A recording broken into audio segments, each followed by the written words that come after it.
Alistair, the Minister was very, very charitable, but I think with damn good reason. Yeah, it was good to have Nathan Guy come along and open up the 2015 field days at Kirwee this morning, but we've certainly put a lot of effort in from our volunteer committee of about 20 people, so it's been a big undertaking.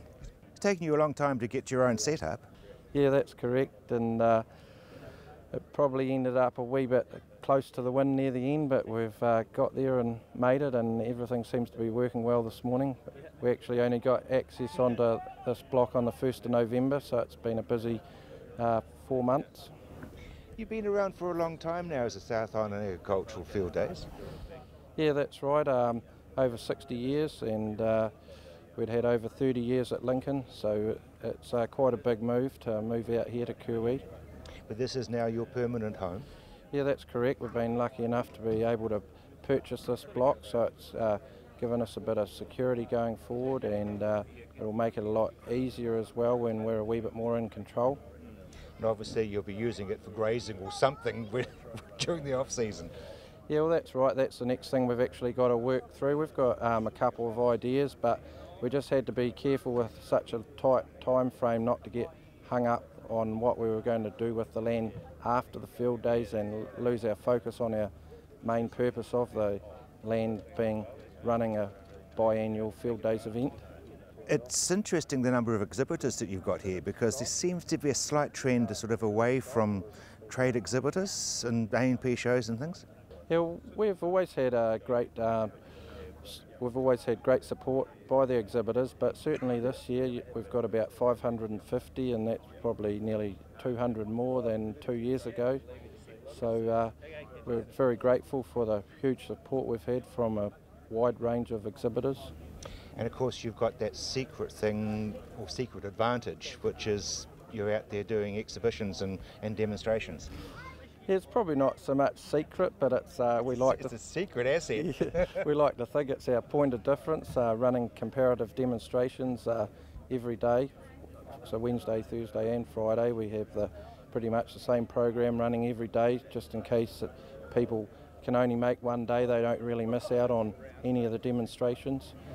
So we've got a wide range of demonstrations, ranging from bale feeders, primary and secondary cultivation, drills, irrigation this year with the pivot donated by Think Water Leaston, and also technology available to be put on pivots and any other irrigation methods nowadays.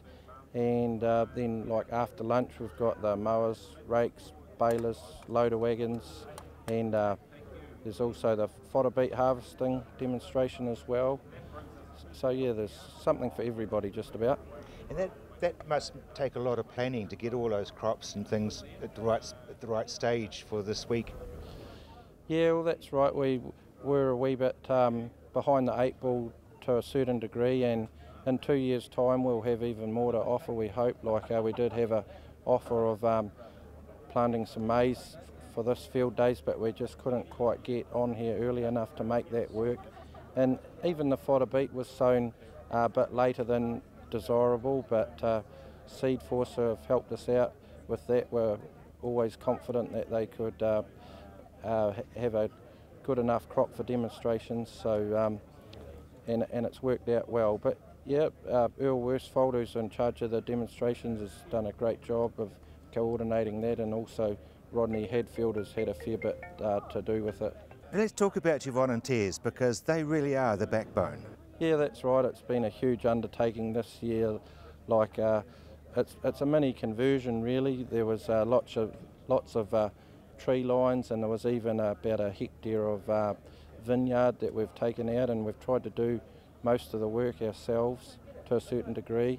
So yeah, we've had a lot of fences to take out and trees to pull out, and then we've installed the irrigation main line and some power, speaker cables and water reticulated around the site. And it will get easier as years go by though.